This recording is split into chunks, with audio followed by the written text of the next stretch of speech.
khairin walau. Gus, ganti kelamin itu kan haknya. Kenapa Islam mengharamkan? Kita takok fikih atau takok medis, tak takok. Pun takok fikih mawon. Itu wilayah jenengan.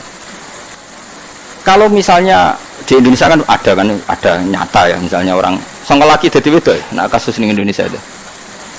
Cowok jadi cewek ya. Ganti kelamin yang nyata maksudnya, yang mutawatir, yang masyhur. Ya, cowok jadi cewek. Tak tanya begini. Gus, itu kan hak asasi, kenapa dilarang dalam Islam? Saya takoi. Kamu sanggup enggak menjawab pertanyaan fikih saya? Saya ini faqih, saya ini ahli fikih, enggak. Sekarang putuskan, setelah menjadi perempuan lalu tidurnya dengan siapa? Cara mondok ada kok pondok lanang tak pondok wedok. Terus lalu kalau sholat dengan cara apa? Apa dia tetap perempuan apa tetap laki? Kalau dia kawin mau dengan siapa? Dia tidak bisa jawab. Coba sekarang juga harus diputuskan. Setelah dia jadi perempuan, sholatnya itu ala perempuan apa lelaki? Terus kawinnya dengan siapa? Ya betul. Itu kan masih panjang. Fikih menolak itu dan secara medis menolak itu. Apa semua hormon tubuhnya kemudian tersistem sebagai perempuan? Apa dia terus haid? Apa dia layak melahirkan? Semua sistem hormonnya tetap lelaki.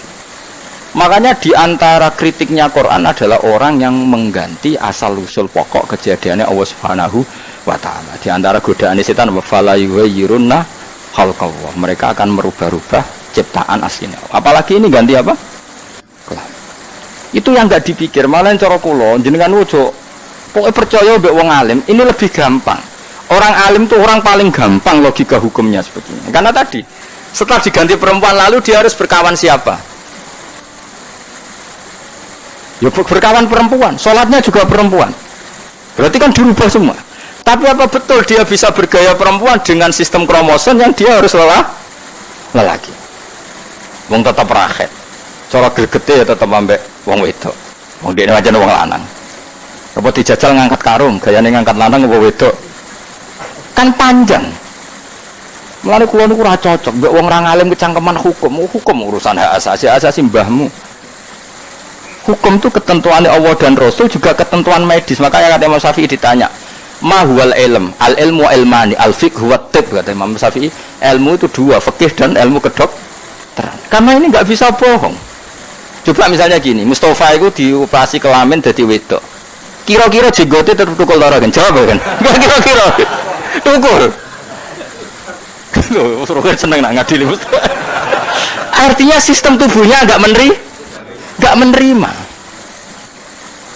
Tetap tukul Mas ya. Terus rombok kasihku tetap salat to ora. Corak Mustafa itu. Paham? Artinya tidak bisa terus pepes sekarang dua vagina perempuan kemudian dihukumi perempuan, tidak bisa. Selain ditolak syarak juga ditolak sistem medis. Medis itu paling jujur, sistem tubuh itu yang dianalisis medis itu paling jujur. Dia emang kira-kira tidak mesti operasi ganti kelamin. Itu tetap juga itu kalau ramus. Itu kalau gini, tuh. Ya saya misalnya walian. Cawe dok dioperasi jadi lanang. Kira-kira orang cecek melayu tau ora? Roh cidil melayu tau ora? Makanya Imam Syafi'i ngetes ilmu fikih itu al-fiqh huwa tib. Ilmu itu ada dua, fikih dan kedokteran. Begitu juga misalnya pernah ada tanya, Gus wong wedok oleh jadi imam sholat tau ora? Enggak apa-apa nek wong alim menghukumi ngono, tapi tak takoi. Misalnya tengah-tengah imam terus head, Gus nyiapno solusine. Enggak tahu, iya aneh-aneh. Misalnya wong wedok dadi imam, wis makmume rukun bahaya, agak makmume aja rukun misalnya. Makmume mustofa khusyuk misalnya. Tapi tengah-tengah salat khat, kowe duwe solusi? Enggak punya. Ini kan repot kabeh. Nggih mboten.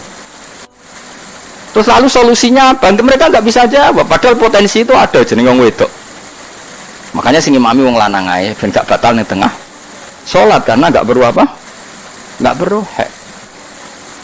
Nah, misalnya ada pertanyaan, tapi sing imami khusus wong wedok, sing wis ora haid, berarti gak kesamaan gender dong, kesamaan wong sepuh. Mau bape kan jadi kesamaan gender, saya kok boleh gender sing wis sepuh.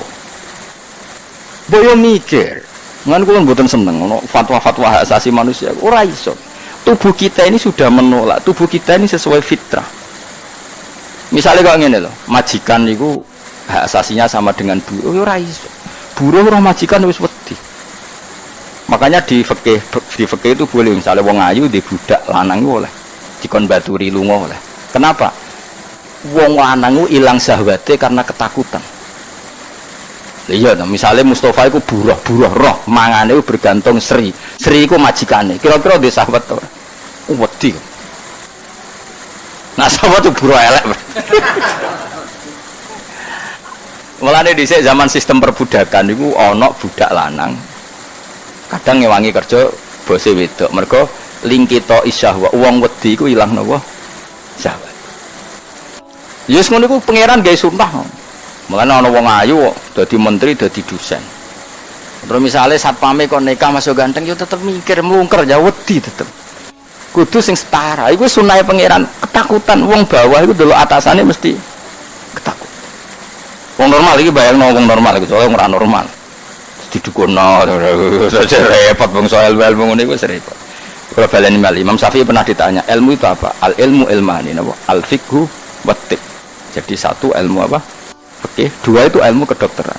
Itu nanti kelihatan sekali dalam sistem fikih Islam itu kelihatan sekali. Kayak tadi pertanyaan saya, misalnya seorang lelaki digenti vagina menjadi kelamin perempuan. Apa sistem tubuhnya benar-benar menjadi perempuan? Apa terus punya payudara? Apa terus dia terus head? Apa dia terus bisa hamil? Pasti ahli medis pun sepakat, tidak bisa itu semua. Mau secara fisik kelaminnya digenti vagina dari anus misalnya. Pinus apa kan serauti ahli apa kan barangnya malah jenenge kan bani serau berarti pinter gitu mau ngetes tok mau babak ngono udah cerdas. Nah artinya menolak terus langsung sistem kencingnya kayak apa semua pasti menolak. Nah ngono kan hakikatnya tidak ganti karena sistem tubuhnya tetap mereaksi sesuai fitrah awalnya. Paham sih kalau mas mulane ganti kelamin itu diharamkan oleh Allah Islam dan saya yakin juga bahaya secara